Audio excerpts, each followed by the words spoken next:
Bapak Ibu yang kami hormati serta anak-anakku semuanya, sampailah di penghujung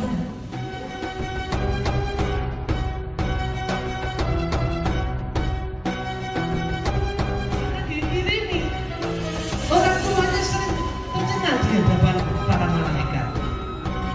Ketika ibunya dihaturi oleh malaikat, kaget.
Ayah, Bunda.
Ibu-ibu juga menjadi ibu-ibu yang luar biasa, semuanya qabul hajat, amin Allahumma amin. Assalamualaikum warahmatullahi wabarakatuh.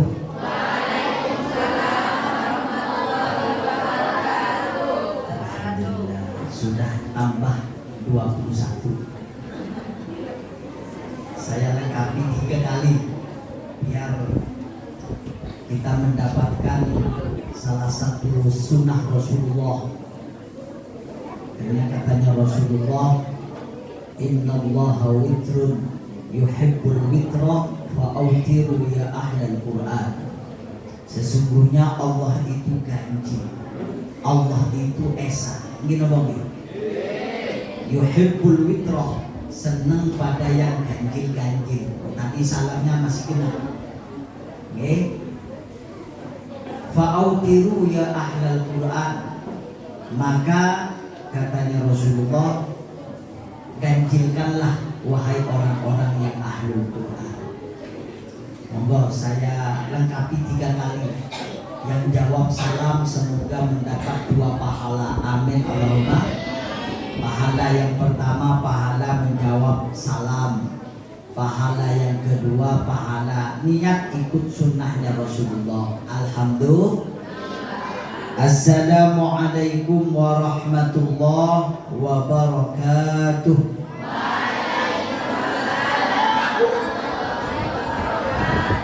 Bismillah walhamdulillah. Al-qail fi kitabihil karim wa huwa asdaqul qailin. A'udzu billahi minasyaitonir rajim. Bismillahirrahmanirrahim. Wa hadza kitabun anzalnahu mubarakun fattabi'uhu la'allakum turhamun. Al-ayah. Wassalatu wassalamu ala sayyidina wa maulana Muhammad al-qail fi hadithi khairukum man ta'allama al-Qur'ana wa 'allamah. Rawahu al-Bukhari al-hadith atau kama qala wa ala alihi wa ashabihi wa dhurriyyatihi wa tabi'ina wa tabi'at tabi'in wa man tabi'ahum bi ihsanin ila yaumiddin wa ba'da.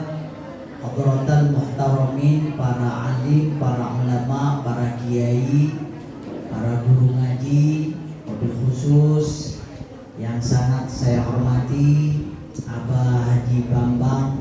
Beliau salah satu pengurus Yayasan Masyidah yang saya nilai luar biasa, sering menjadi bagian yang mewakili Nahdlatul Ulama untuk ajang-ajang prestasi di tingkat Jawa Timur. Terima kasih Pak Bambang, luar biasa inovasi. Dan sama-sama kita hormati kepada SDI yang luar biasa, Ibu Yuni Rahmawati, Roh Mulyadi, dan seluruh para ustadz-ustadzah yang lain yang luar biasa. Saya tadi ikut menangis. Saya jarang menangis kecuali ketika di acara-acara Quran. Saya melihat acara ini sangat terkesan, dan sangat terkesan karena ini dilakukan di sekolah dasar. Tadi anak-anak kita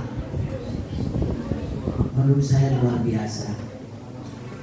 Boleh tepuk tangan untuk anak-anak kita.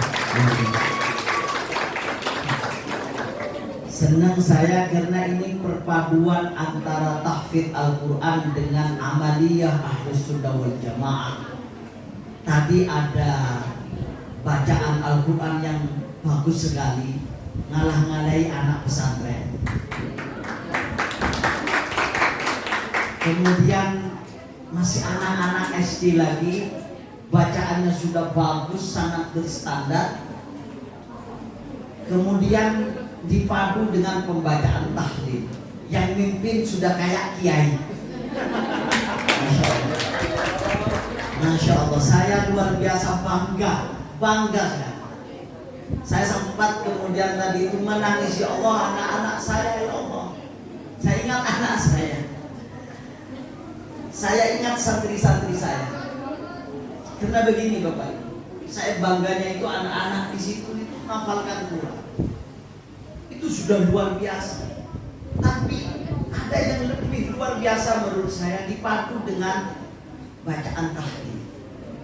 Kenapa ini menjadi luar biasa? Karena begini, Sekarang ini memang banyak program-program tahfidz, banyak orang-orang silau dengan tahfidz, banyak orang-orang, terutama orang-orang tua yang menginginkan anaknya menjadi hafidz hafidhah, tapi kadang-kadang salah mencari sanad guru.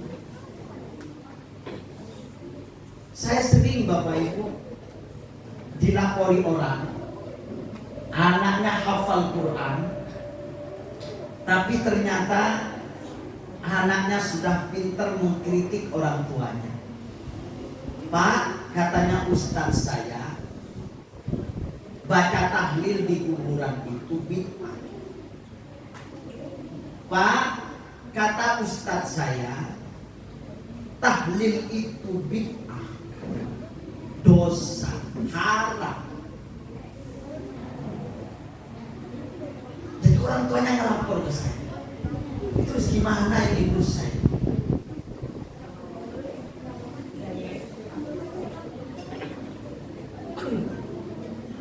Saya bilang, Pak, apa gunanya panjenengan punya anak hafal Quran 30 juz? Tidak usah, jangankan hanya juz 30, hafal 30 juz tapi ngirim bacaan Yasin sudah haram.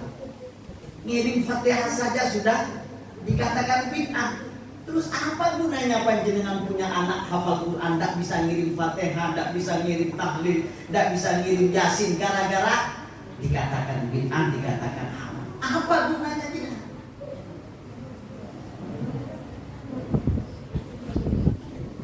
Makanya saya sangat bangga di sini. Berarti di sini betul-betul guru yang mendidik anak dalam koridor Ahlus Sunnah wal Jamaah.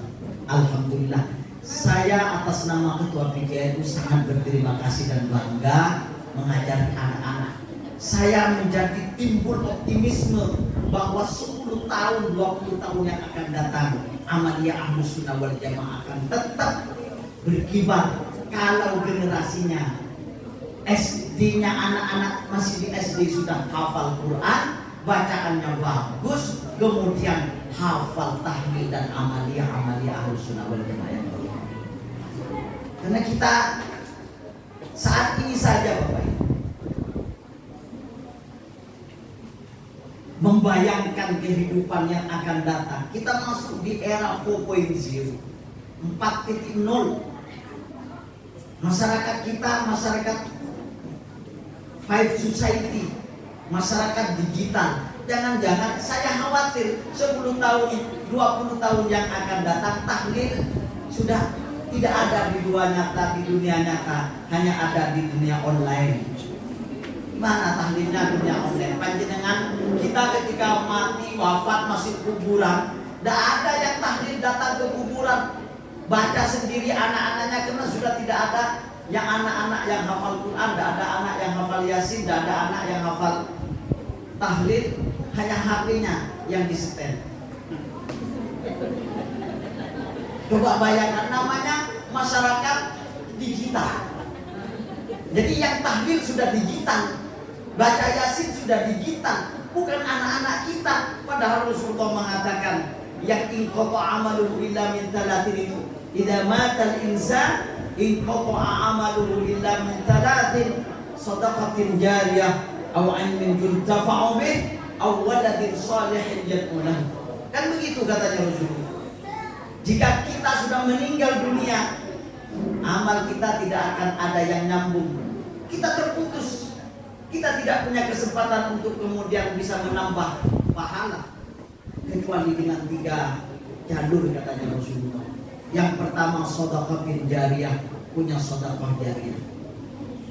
Jadi yang belum punya sedekah jariyah jangan meninggal dulu.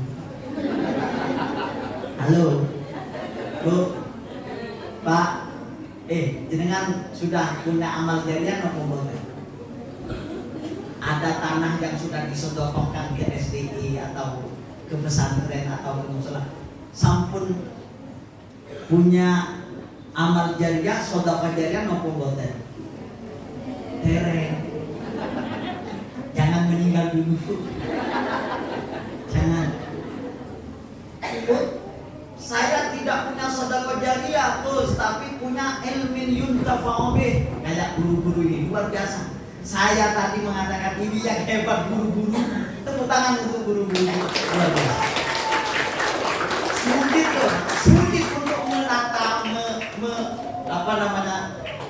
menanamkan karakter kayak tadi itu sulit. Bukan sesuatu yang mudah. Makanya saya merasa kurang tadi itu persembahannya, pemberiannya anak-anak ke guru-gurunya, orang-orang tuanya ke guru-gurunya. Jadi kan suwangi ke guru-gurunya gitu. Halo. Enggak, karena ini sekarang banyak orang tua itu yang hanya mengatakan terima kasih Ustaz. Terima kasih Ustaz. Ada yang politik Ustaz. Bahkan jangankan di sekolah sekarang, di pesantren itu biasa sekarang. Orang tua itu bawa celurit ke kiainya, ada yang mau memenjarakan kiainya, banyak sekarang. Padahal anaknya diajari macam-macam, diajari ini, diajari itu. Hanya karena ditindak, hanya karena disanksi karena melanggar, bawa celurit. Ada yang kemarin memperkarakan di pengadilan, kiainya yang diperkarakan. Gara-gara anaknya ditindak, digundur, kemudian sudah tidak. Tapi kalau saya melihat wali santri di sini kayaknya enggak gitu. Tapi kalau suan ke guru-gurunya enggak masih nggih. Kita masih mengatakan terima kasih Ustaz ya.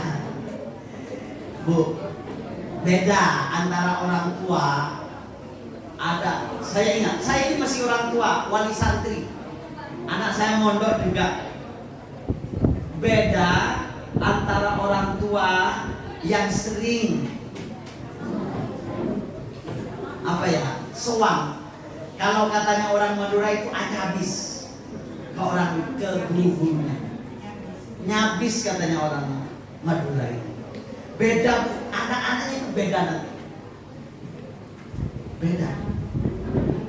Jadi panjenengan kalau ingin barokah anaknya, ilmunya barokah, nih guru-gurunya. Jangan hanya dikasih apa tadi itu bunga-bunga. Mohon maaf, saya tidak pernah dipesani guru-gurunya, enggak. Ini curhatan ya, yang saya dengar dari hati nuraninya para ustaz. Jangan begitu. Bon. Awwala au ilmin yuntafa'u bih. Terima kasih ustaz-ustaz ini punya ilmu yang bisa nanti menjadi ATM-nya ketika di alam kubur. Yang ketiga katanya Rasulullah, awwaladin sholihin yad'ulahu, yaitu punya anak soleh. Anaknya anak soleh, bukan anak yang tidak soleh, anak soleh yang mendoakan dirinya. Jadi kita punya harapan ketika meninggal dunia, anak-anak kita yang sudah hafal tahlil tadi itu, anak-anak kita yang sudah hafal Quran tadi itu yang kemudian menjadi ATM.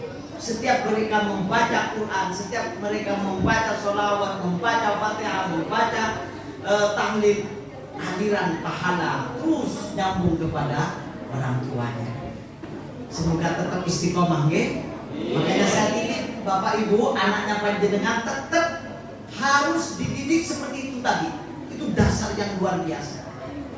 Harus dilanjutkan, hafalan yang dilanjutkan. Hati-hati mencari lembaga, mencari guru, hati-hati. Mencari gurunya anak-anak, hati-hati. Sebab kalau gurunya sintu gendeng, muridnya wiro sabda. Hati-hati. Jadi katanya para ulama, falyanzur min ayyi syai'in ta'khuduna dinakum. Hati-hati dari mana kalian mengambil agamanya kalian. Saya cerita, ini terkait dengan Quran. Karena sekarang ini banyak orang silau dengan orang anak-anak yang baca Al-Quran, hafal Al-Quran, apalagi ketika ada tayangan di RCTI itu.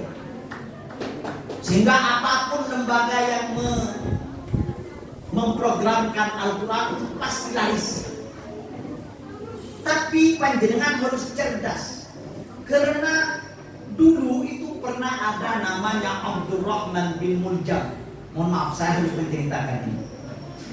Siapa Abdurrahman bin Muljam ini? Abdurrahman bin Muljam ini adalah seorang yang bergaul dengan para sahabat. Beliau itu, dia itu hidup di masanya Sayyidina Ali karramallahu wajhah. Dia ini Bapak Ibu hafal Quran luar biasa. Hafal Quran 30 juz, bukan hanya juz 30. Hafal Quran. Hadis hafal. Dia itu bergaul dengan kibarus sahabat. Namanya Abdurrahman bin Muljam. Dahinya hitam karena saking seringnya bersujud. Kan banyak nih yang bangga dengan hitam dahi ini. Hati-hati. Para kiai kita itu, ulama-ulama kita, Syekhona Khalil, dada hitam-hitamnya. Hadratus Syekh Haji Muhammad Hashim Asy'ari, dada hitam-hitamnya nih. Kalau ada ditutupi. Kenapa? Takut riak. Beliau lebih senang untuk kemudian ditutupi. Siapa Abdurrahman bin Muljam? Haram hafal Quran, orang ahli hadis, orang ahli ibadah. Tapi ketahuilah,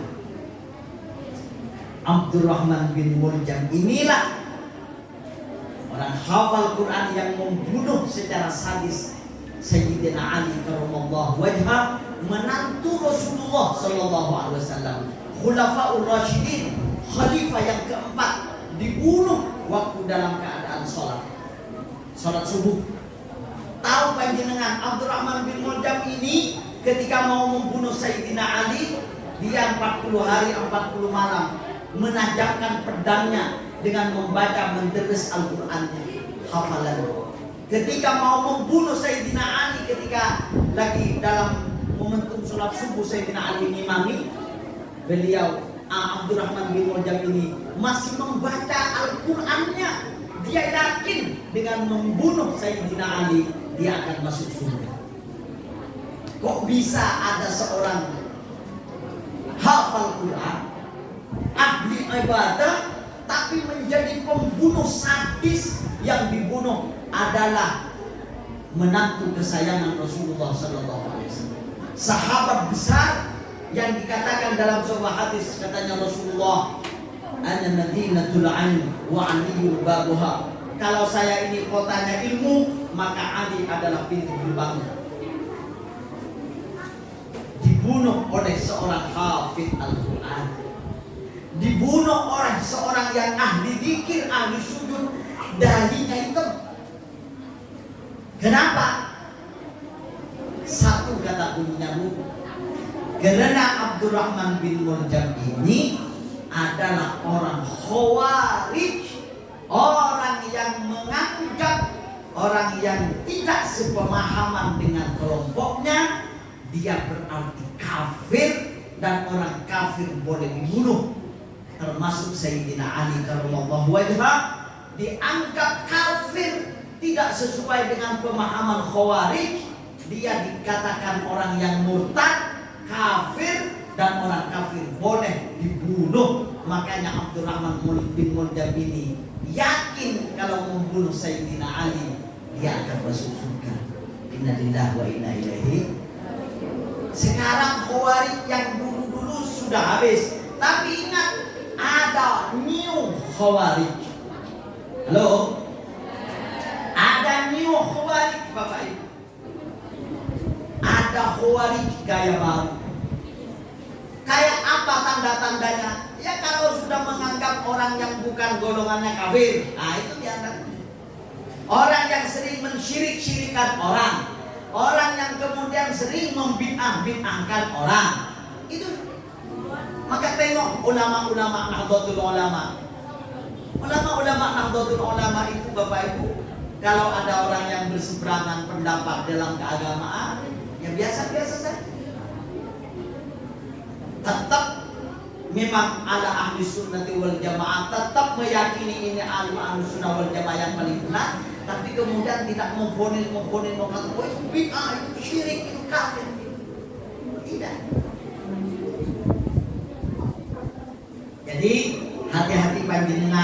Sekarang ini sulit membedakan mana yang baik, mana yang tidak baik.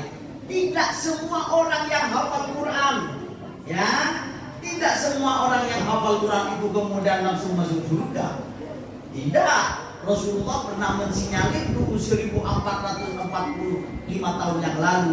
Katanya Rasulullah, rubba qari'in wal Qur'anu yal'anu.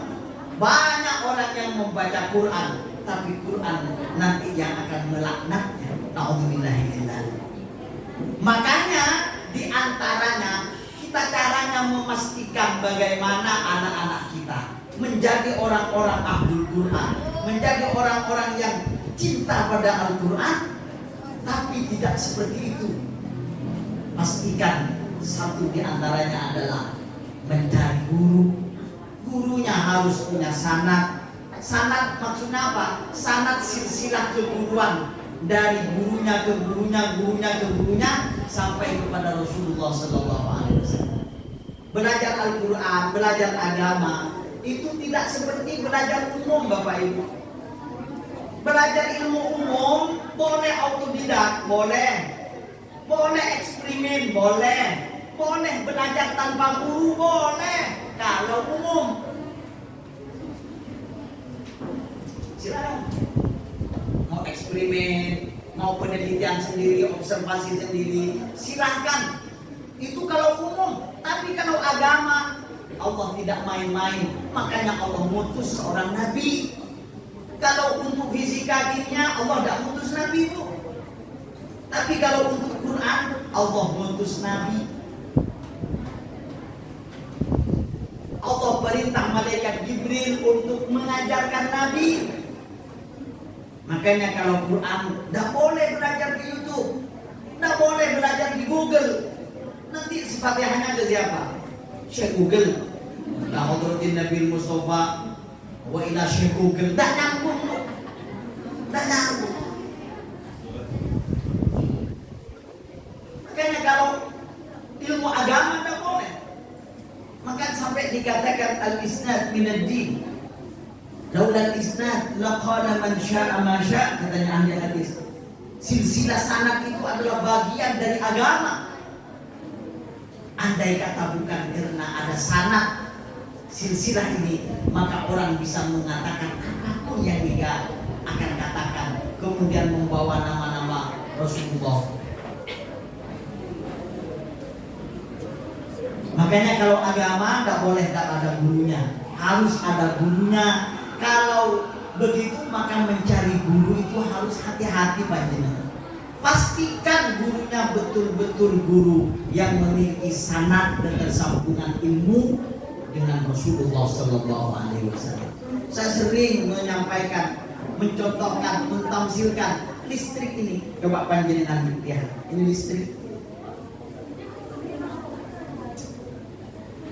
Ini lampu ini bisa hidup, bisa memberikan cahaya, bisa memberikan manfaat. Kira-kira kenapa? Panjenengan punya lampu 10 watt, bisa 100 watt, bahkan bisa 1000 watt. Panjenengan lampu ini bisa memberikan cahaya, menyala, itu kenapa kira-kira? Kalau ada kabel yang menyambungkan ke pusat pembangkit tenaga listrik, kan ngoten ya? Loh, sanad itu kalau dalam agama kabel.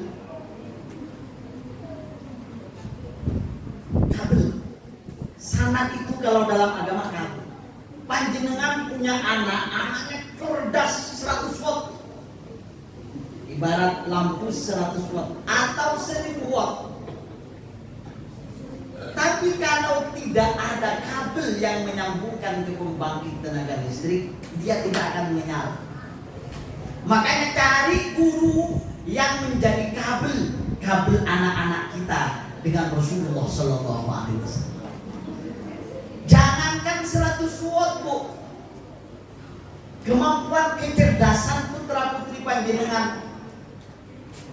Kalau panjenengan lihat lihat ada lampu yang 2,5 watt kelap-kelip, gini nggih. Itu sekecil itu, kalau ada kabel yang menyambungkan ke pembangkit tenaga listrik, kemudian bisa menyala dan memberikan manfaat kelap-kelip menjadi hiasannya panggung, mahal itu. 5 watt. Kalau di tengah hutan belantara yang gelap, dia akan menjadi memberi manfaat. Anak-anak kita persis seperti itu.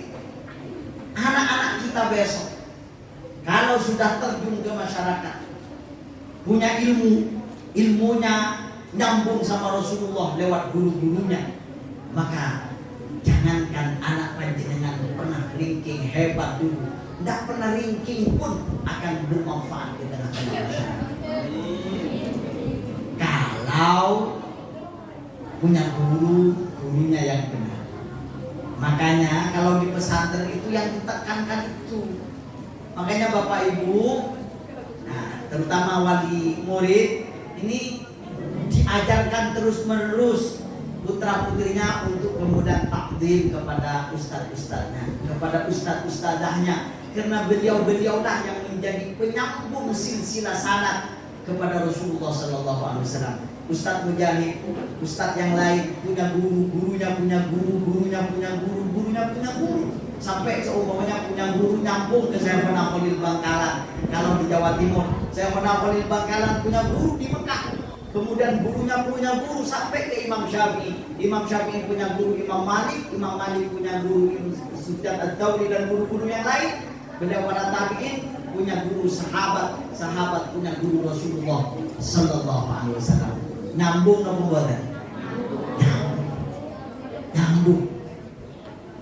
Makanya terus jaga hubungannya dengan gurunya. Sekali lagi, gurunya, anak-anaknya panjenengan ini sebagai kabel yang kemudian menyambungkan kepada Rasulullah Sallallahu Alaihi Wasallam. Jangan sampai putus. Kalau putus, ada kabel listrik kena, putus, dimakan tikus. Meskipun panjenengan tombol apa, skakelnya dipencet, tidak bisa hidup. Kenapa? Putus. Makanya jaga, sekali lagi jaga hubungan antara murid-murid dan guru-gurunya dijaga. Panjenengan orang tua harus mensupport itu, ingatkan anak-anaknya kepada gurunya. Bagaimanapun juga guru adalah kabel yang menyambungkan kepada Rasul. Itu yang ingin saya sampaikan. Yang kedua, panjenengan wali santri, wali murid harus bangga dengan anak-anak yang seperti itu. Jangan sampai ini putus. Ahlus sunnah wal jamaahnya jangan sampai putus. Hafalan Qur'annya jangan sampai putus. Meskipun nanti harus keluar dari SDE cari sekolah, cari lembaga. Kalau tidak harus pondok silakan. Kalau bisa dipesantrenkan, dimondokkan, biar lebih berkuat. Karakternya diperkuat. Sekarang banyak pondok pesantren yang hebat-hebat, tidak kalah dengan sekolah-sekolah yang ada di luar. Sekarang pesantren-pesantren sudah berbenah luar biasa. Dan kita lihat santri saat ini mau bisa jadi apa saja. Presiden pernah ada, wakil presiden sekarang lagi menjabat, gubernur juga ada, menteri sudah banyak, apalagi hanya bupati banyak, apalagi Pak Camat banyak. Sudah banyak sekali santri. Sudah mau jadi apa kalau santri? Dan yang paling penting adalah panjenengan aman di dunia dan akhirat. Di dunia aman karena punya anak karakternya santri, di akhirat insya Allah juga panjenengan aman karena para santri, anak-anak panjenengan terus akan menjadi waladin sholihin yad'ulahu. Dan besok di yaumul qiyamah panjenengan yang akan diwisuda. Kalau panjenengan sekarang tidak bisa naik panggung, jangan jangan perasaan. Kemarin sempat saya usulkan di mana di Gedung Suyono ada perayaan tahfidz kayak begini dari SMP 4 Semi 4 itu Bu Mami itu luar biasa.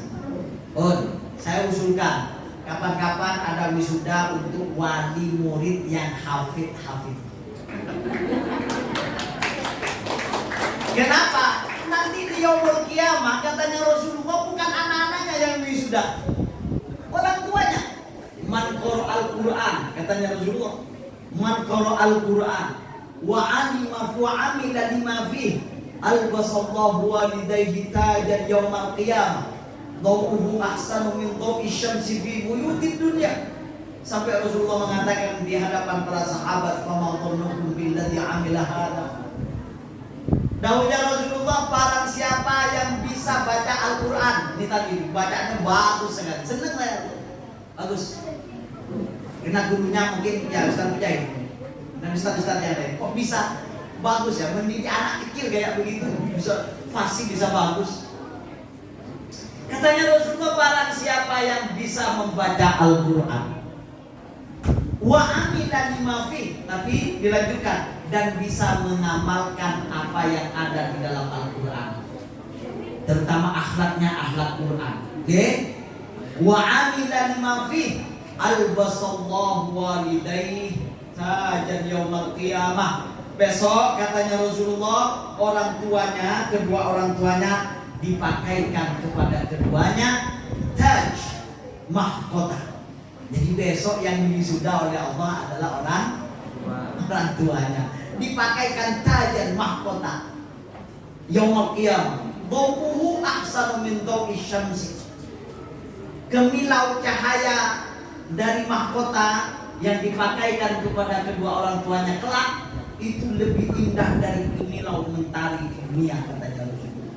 Dari saking bangganya Rasulullah menceritakan hal ini, sampai bertanya kepada para sahabat, fama dhannukum billadzi 'amila hadza.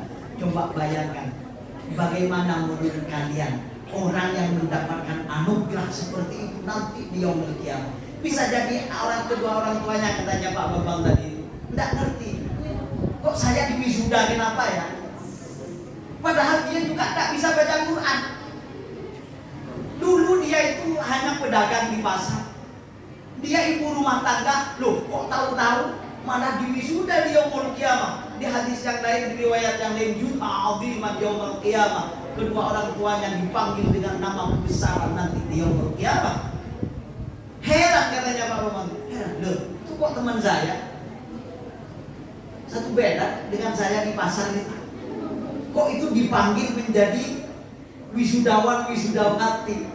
Ternyata karena dia punya anaknya dulu disekolahkan di SDE, kemudian pinter baca Quran, bahkan hafal baca Quran, baca tahlil bagus, kemudian diangkat derajatnya oleh Allah Subhanahu wa taala kedua orang tua.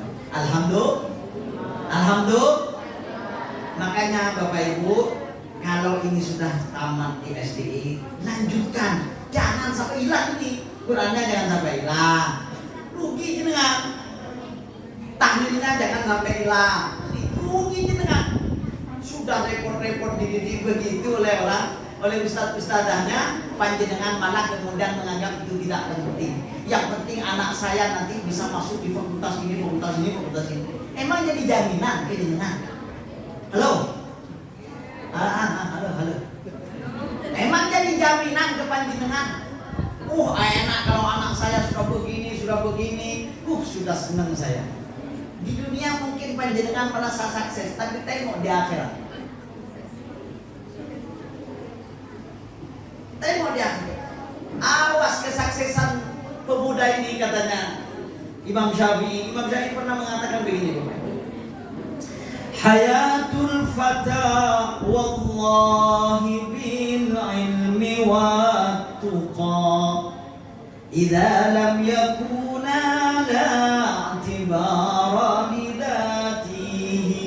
Ini Imam Syafi'i ya, bukan Syafi'i Wonorojo, tapi Imam Syafi'i. Imam Syafi'i pernah begini dawuhnya, hayatul fata, ini fata kita ini, masa depan kehidupan anak-anak kita ini sebentar lagi akan menjadi remaja, menjadi pemuda-pemuda harapan agama, bangsa dan negara. Tapi katanya Imam Syafi'i, hayatul fata wallahi bil ilmi wat tuqa. Anak-anak kita ini 10 tahun, 20 tahun yang akan datang, tentu mereka yang akan meneruskan estafet kepemimpinan di semua segi agama, bangsa dan negara kita. Maka katanya Imam Syafi'i, modalnya wallahi, modalnya itu wallahi, bersumpah Imam Syafi'i, wallahi, demi Allah, bil ilmi wat tuqa. Satu dengan ilmu, dua dengan takwa. Ini yang harus kita hati-hati. Adanya HP, teknologi sekarang, ini Bapak Ibu akan menjadi imam yang mensupport sebagai support system dari keilmuan dan ketakwaan, atau malah menjadi bumerang. Halo, Bu, saya ceritakan. Saya ini dosen. 5 tahun terakhir saya merasakan anak-anak kita ini, mahasiswa kita ini, kecerdasan literasinya sangat rendah. Sangat rendah. Kenapa? Karena setiap dibelatih untuk membuat makalah dan presentasi pasti download. Ini mahasiswi saya.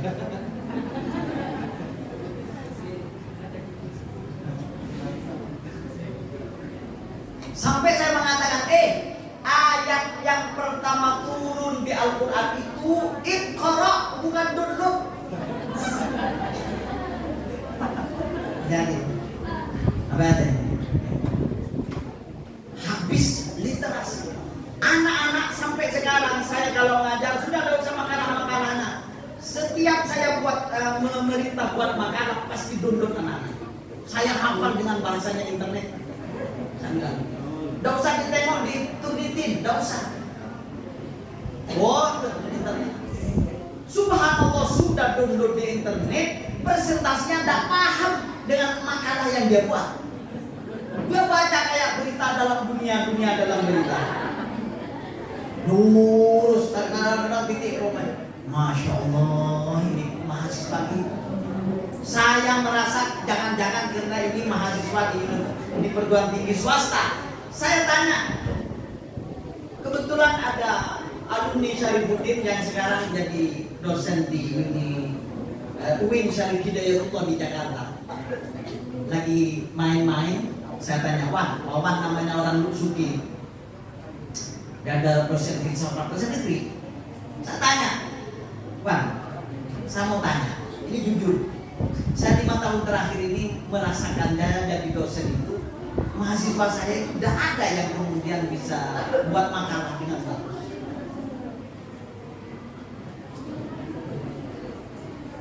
Semuanya dulu.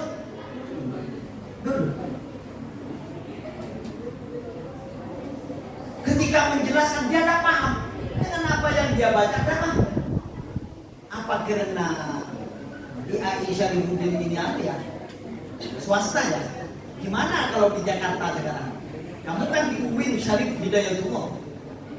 Gimana kamu mengajar? Sama. Saya punya murid satu kelas itu 30 sampai 35.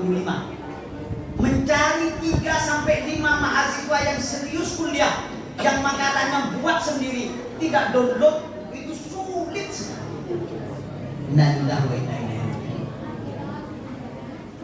Makanya kalau saya di pesantren sekarang Bapak Ibu, terus terang, untuk madrasah diniyah itu menjadi madrasah yang saya betul-betul milik dengan jujur sejujurnya. Tidak ada indeks nilai, tidak ada katrol nilai, tidak mampu dapat 2, ya sudah tahu 2, biar mereka punya kenang-kenangan.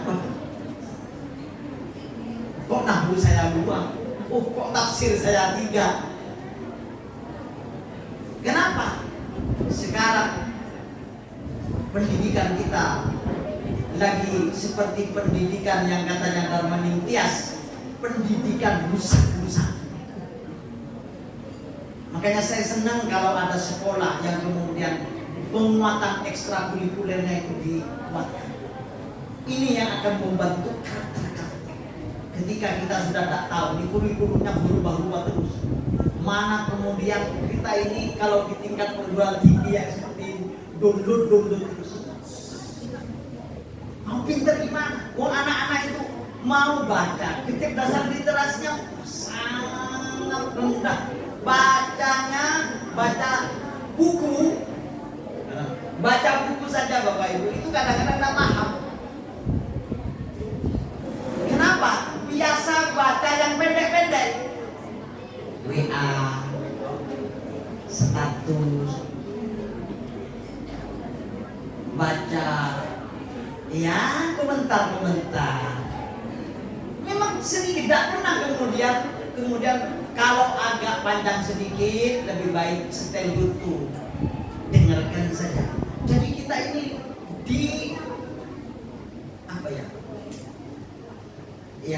semangat bacanya sudah betul-betul dihabisi oleh ini. Padahal ayat pertama dalam Al-Quran itu bukan apa? Iqra, baca. Jadi kalau kita ingin anak-anak kita mendapat ilmu yang barokah manfaat, karena kata kunci modal dari kesuksesan anak-anak kita adalah ilmu, maka ayo kita cari lembaga yang betul-betul mengajarkan karakter membaca. Quran itu bacaan. Quran dinamakan Quran itu masdar yang bermakna maf'ul, yaitu yang dibaca. Jadi spirit Al-Quran itu bukan hanya spirit kita jadikan adalah wahana untuk mendapat pahala. Halo, makanya Syekh Yusuf Qaradawi menulis sebuah kitab Kaifa Nata'amal Ma'al Quran. Bagaimana kita memperlakukan Al-Quran. Karena di akhir zaman ini, sekarang saja di Indonesia, banyak orang memperlakukan Quran sebagai seremoni. Acara yang kedua adalah pembacaan ayat-ayat suci Al-Quran. Gini oke? Salah? Tidak salah. Tapi Quran jangan hanya dijadikan seremoni. Kalau enak yang baca Allah. Kalau tidak enak yang kok orang yang tak bisa qori kok di baca Quran gitu. Gimana panitianya ini? Ya. Padahal Quran itu hudan linnas, hidayat bagi manusia. Kita mendengarkan, enak atau tidak enak yang baca harus kita dengarkan. Idza quri'al Quran fastami'u lahu. Sekarang enggak. Bahkan ketika baca Al-Quran itu dianggap bukan acara inti. Gitu oke?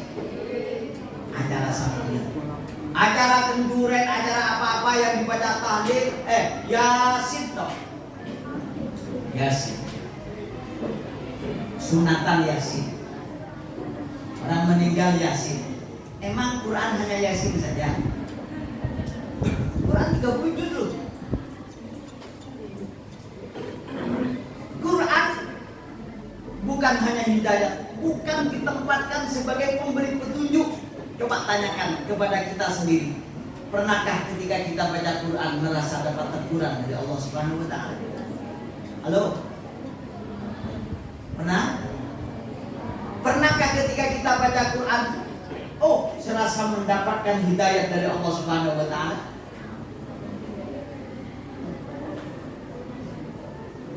Ini kelirunya kita memperlakukan Quran sebagai untuk mendapatkan pahala. Iya, benar. Tapi bukan hanya itu, Quran itu hidayat Bapak. Hidayat untuk apa? Untuk kita semua menghadapi problem hidup. Gimana kalau problem hidupnya banyak utang? Bisa. Kalau jenengan banyak utang, baca Quran, apa lunas utangnya? Ya enggak langsung lunas lah. Tapi panjenengan kalau baca Quran, lunas utangnya, utangnya akan lunas kalau panjenengan merenungkan bacaan Qurannya dan panjenengan amalkan. Bukan seperti ada orang yang datang ke saya, Gus, saya dengar pengajian katanya baca Quran itu bisa menenangkan hati yang lagi galau. Iya. Menyelesaikan masalah-masalah. Iya. Saya masalahnya punya utang. Terus saya baca Quran, utang saya tetap. Kalau ada orang punya utang dengan hanya dibayar bacaan Quran, saya juga mau utang. Terus bagaimana? Maksudnya kiai yang saya dengarkan mengatakan bahwa membaca Quran akan menyelesaikan semua masalah. Loh iya memang. Tapi jangan kamu katakan bahwa Al-Quran, kamu bayangkan bahwa ketika baca Quran utangnya kamu langsung lunas. Terus maksudnya gimana? Gini, ketika panjenengan baca Quran, utang banyak, lagi stres karena ditagih, sampean bilang, sampean baca Bismillahirrahmanirrahim, Qul huwallahu ahad, Allahus samad, lam yalid wa lam yulad wa lam yakul lahu kufuwan ahad. Mestinya sampean mikir, Qul katakan Allahu ahad. Allah itu Qul huwallahu ahad. Allah itu adalah yang Maha Esa. Allahus samad, Allah yang menjadi tempat tergantungnya kita semua. Panjenengan meresapi itu begini. Panjenengan harus merasa optimis karena Allah Subhanahu wa taala berjanji, Allah yang Maha bisa kita gantungkan dan bisa kita andalkan itu adalah zat yang Maha kaya raya, zat yang Maha akan memberikan orang yang Dia kehendaki, tapi yang berikhtiar katanya. Jangan sampai kemudian mengandalkan Allah tapi sampai langsung tidur-tiduran nanti baca Qul huwallahu ahad. Sampean itu hendaklah mengikuti apa perintah Allah. Kalau sampean mengatakan Tuhanmu Allah, maka kamu harus mentaati Allah. Bagaimana Allah menyuruh orang yang ingin punya uang suruh kerja? Kerjanya bukan mengikuti hawa nafsu. Kalau kemarin sampean kerja untuk mengikuti hawa nafsu, memenuhi kebutuhan dan lain sebagainya, coba dirubah. Qul huwallahu ahad, Allahus samad. Lebih ikhlas lagi. Bekerja lebih ikhlas lagi. Ikuti apa yang disampaikan oleh Allah. Katanya Allah, kalau kamu ingin makan, famshu fi manakibiha wa kulu min rizqi. Awas, Allah tidak pernah menjanjikan kekayaan kepada orang yang malas. Jangan-jangan sampai masih malas sehingga hutangnya tidak lunas-lunas. Jangan-jangan sampean hanya karena mengikuti hawa nafsunya panjenengan masih punya hutang. Panjenengan kurang ikhlas. Makanya ayat ini dinamakan ayat ikhlas. Apalagi baca ayat yang begini. Kalau kamu katanya Allah pingin makan, kalau kamu pingin kaya, kalau kamu pingin rezeki yang bertambah, maka katanya Allah, فَإِذَا قُضِيَتِ الصَّلَاةُ فَانْتَشِرُوا فِي الْأَرْضِ وَابْتَغُوا مِنْ فَضْلِ اللَّهِ. Kalau kalian sudah sholat maupun dan jangan-jangan sampai belum sholat sudah kerja, itu mengikuti tidak mengikuti anjuran Allah. Ayatnya begini, فَإِذَا قُضِيَتِ الصَّلَاةُ. Ketika panjenengan sudah sholat, sudah doa maksudnya. Berarti sebelum kerja, sebelum kemana-mana, doa dulu dong. Sholat dulu dong. Pastikan subuhnya bangun. Kalau bisa ditambahi sebelumnya subuh, tahajud. Minta sama Allah. Subuh sholat setelah sholat doa, sholat duha, kemudian berangkat. Panjenengan sudah minta kepada Allah, tinggal kemudian menunggu apa yang akan diberikan oleh Allah Subhanahu wa taala. Ayatnya begitu, Ibu. Idza qudiyatis shalah fantashiru fil ardi wabtaghu min fadlillah.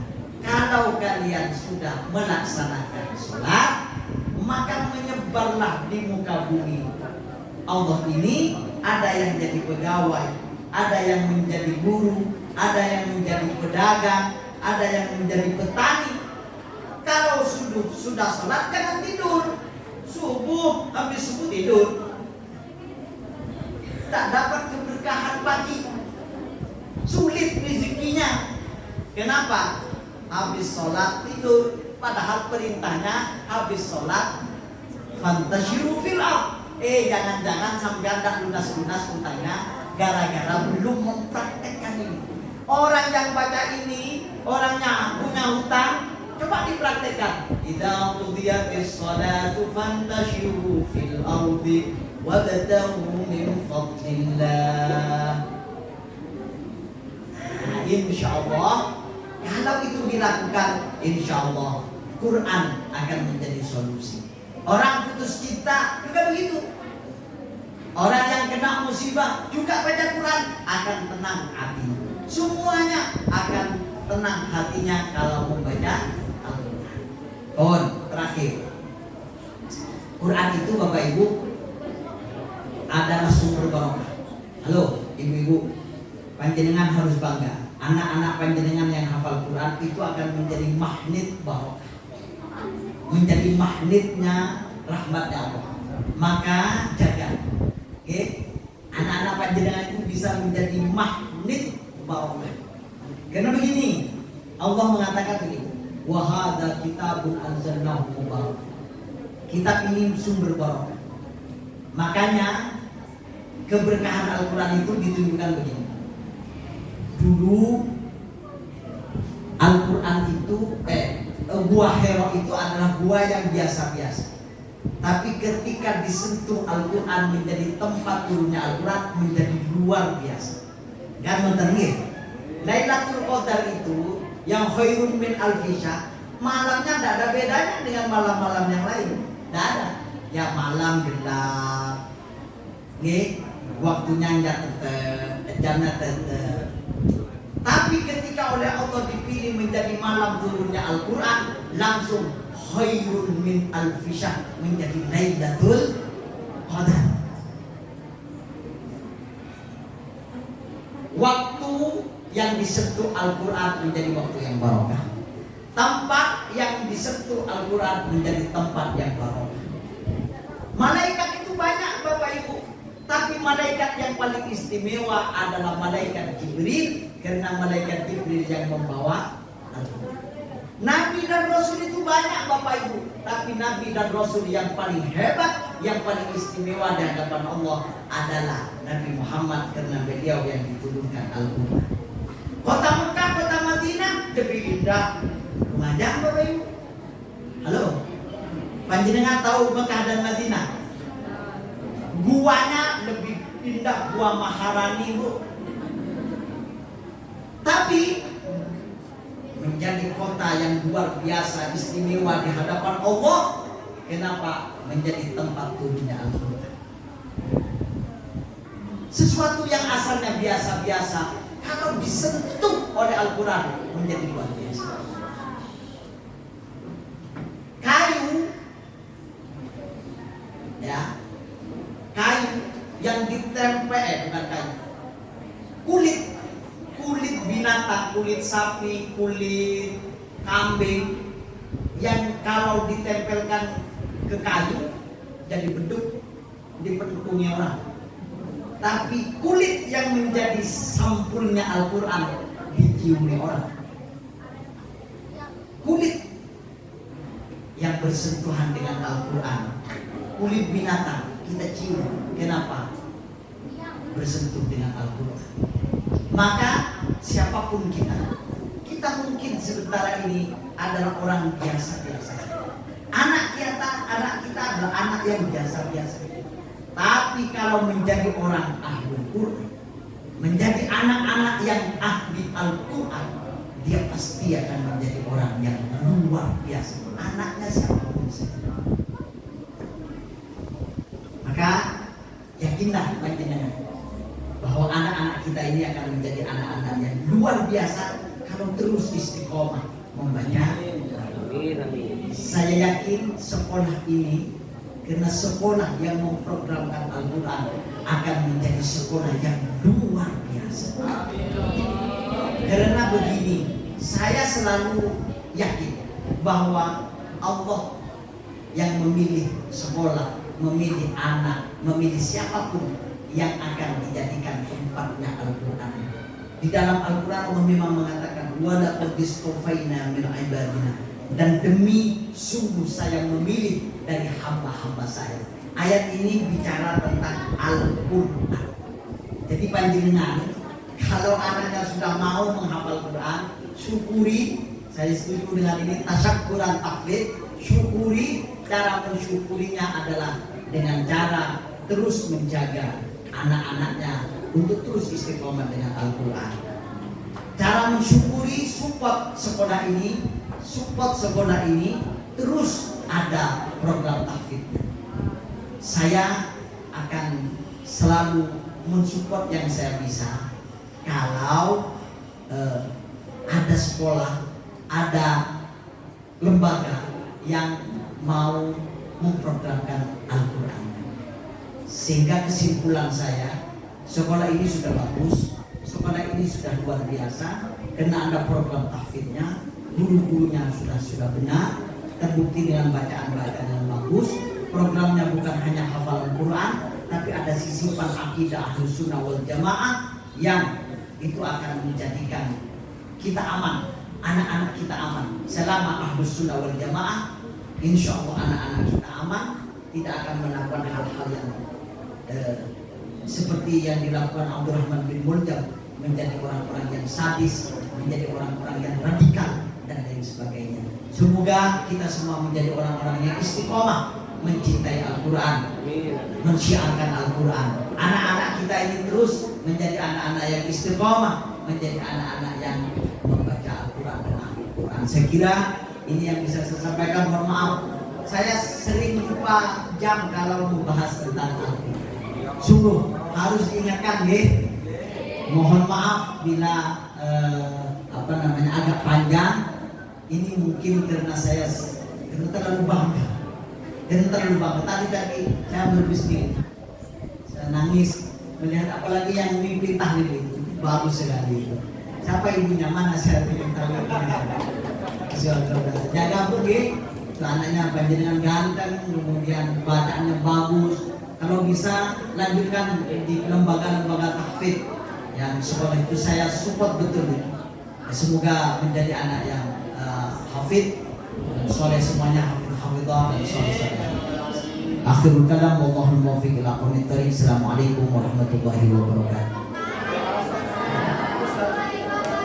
Bismillahirrahmanirrahim. Alhamdulillahirabbil alamin. Allahumma shalli ala sayyidina Muhammad. Allahumma arhamna bil Qur'an waj'alhu lana imama wa nuran wa hudan. Allahumma dhakkirna minhu ma nusina wa 'allimna minhu ma jahilna warzuqna tilawatahu ana al-layli wa atrafan nahar waj'alhu hujjatan lana wa la 'alaina birahmatika ya arhamar rahimin. Allahumma ya Allah, bihaqqi wa bijahil Qur'anil 'azim أن تجعلنا وأولادنا وذرياتنا وإخواننا وأهلنا وأقاربنا وأصحابنا ومن له حق علينا ومن أوصانا بالدعاء، اللهم اجعلنا وإياهم من أهل العلم وأهل التقى وأهل القرآن وأهل العبادة وأهل الخير، ولا تجعلنا وإياهم من أهل الجهل والضير برحمتك يا أرحم الراحمين. ربنا لا تزغ قلوبنا بعد إذ هديتنا وهب لنا من لدنك رحمة إنك أنت الوهاب. ربنا إنك جامع الناس ليوم لا ريب فيه إن الله لا يخلف الميعاد. ربنا آتنا من لدنك رحمة وهيئ لنا من أمرنا رشدا. ربنا آتنا في الدنيا حسنة وفي الآخرة حسنة وقنا عذاب النار وأدخلنا الجنة مع الأبرار يا عزيز يا غفار يا رب العالمين. سبحان ربك رب العزة عما يصفون وسلام على المرسلين والحمد لله رب العالمين. بحرمة الفاتحة.